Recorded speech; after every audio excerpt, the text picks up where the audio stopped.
Hello friends, welcome back or to Woodland Bunny, a cozy space to talk about books. So the October Bunnies book club pick is Witches of Vardo. So this is going to be the spoiler-filled vlog in which we dive into it, discuss our thoughts and talk all things Witches of Vardo. So get yourself your most cozy blanket, a warm mug of your favourite drink, and let's get to reading this book. Perfect for the spooky season.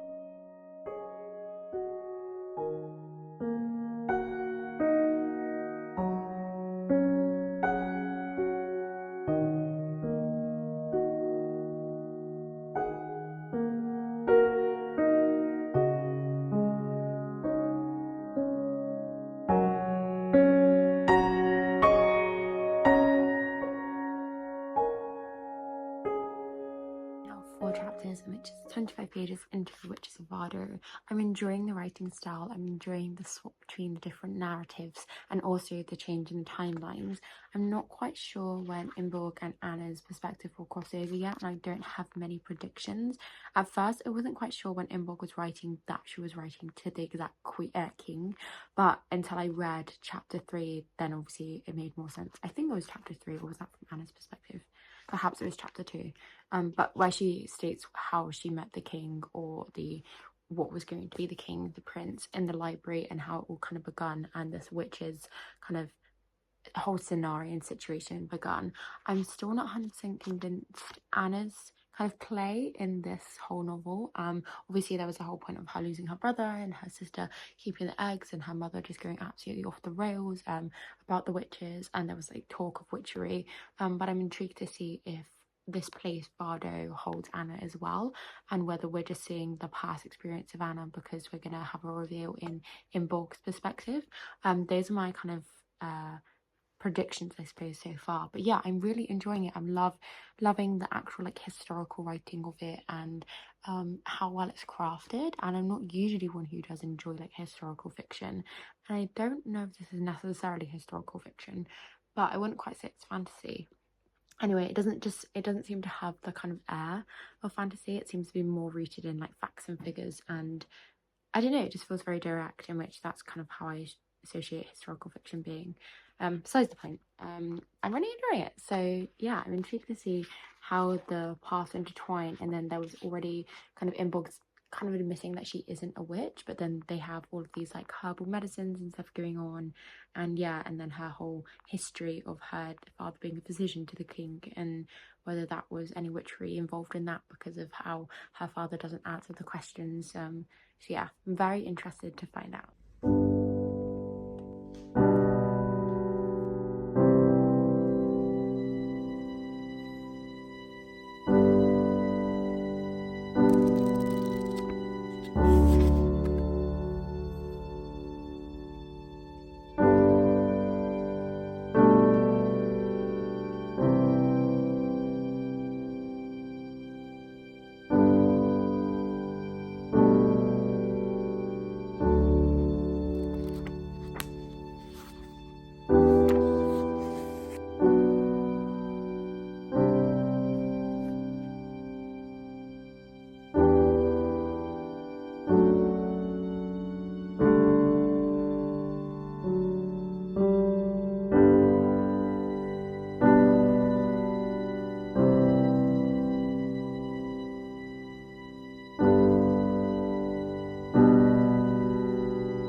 Finished The Witches of Vardo, and boy oh boy was this a lot to digest. I know I did hardly any check-ins. Let me try and conclude all of my thoughts and get it down for you right now. So I did not realise until the ending excerpt that this was based on a true story. I know that our author kind of said that she fictionalised some parts and changed the character names to make it more readable and more accessible, because there were so many different characters with the actual story, the same name.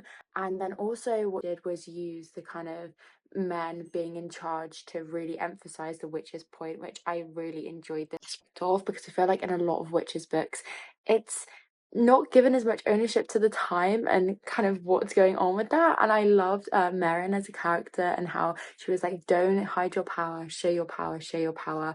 But yeah, obviously there was just so much going on in this, right? Like we had the whole kind of side two POVs and them interacting and interchanging. I didn't anticipate in that way whatsoever. I didn't realize that Anna was going to be this sort of horrible person who was very self-righteous and self-centered and only had self-motivation. And then her kind of speaking with the king and the revelation at the end of the king actually being the devil, or that's how I interpreted it, I thought was phenomenal. And the whole Imborg's sister Kirsten, how Anna wanted really her to be Claudia, and then how Kirsten was that like mythical creature that was like half rotted, that was a myth.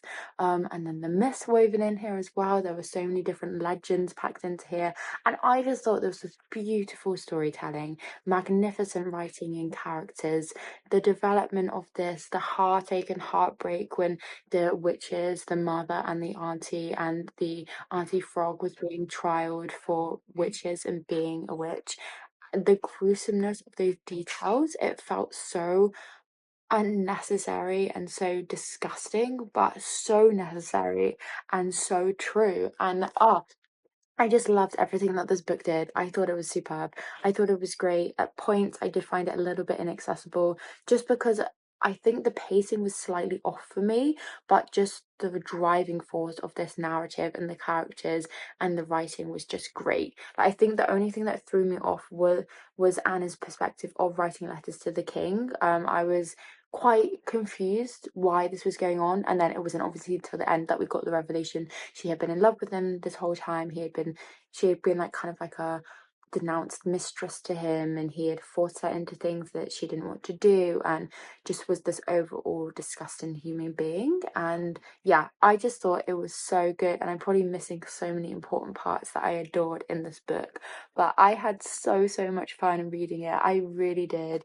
And I thought it's just a perfect book club pick because there are characters I despise in here, like Lockhart and all of the men in charge, and then characters I love like Meryn and Imborg. And also I so happy that she got her happily ever after, and that he came on a boat and he rescued her and they sailed the sea. And yeah, I just thought it was so good. There was just nothing in this book that it didn't need to be there, in a sense. Like, I find, obviously this isn't a romance book, but just to give context as to what I'm saying, sometimes in romance books you always have the third act breakup, which is just to add more to the plot and make you feel more in love with the characters.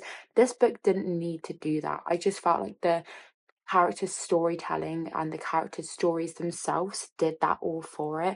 And yeah, I had so much fun, and I'm definitely rating it in my top tier, my great tier. I think this was the perfect book for this time of year as well, in spooky season. And I'm so sorry that this video has been delayed. If you didn't know, I have a chronic illness and I did have a horrible huge flare up.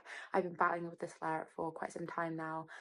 Good days and bad, but yeah, that's why I couldn't get this video out sooner. I'm so grateful for you just being so lenient with me and so kind. And yes, anyway, thank you ever so much for joining on this adventure. I would love to hear your thoughts on the Witches of Vardo.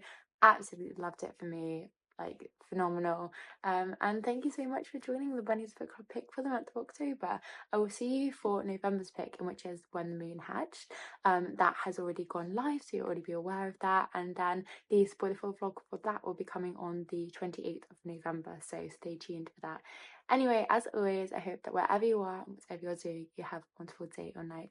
And until next time, bye. Could you say bye bye?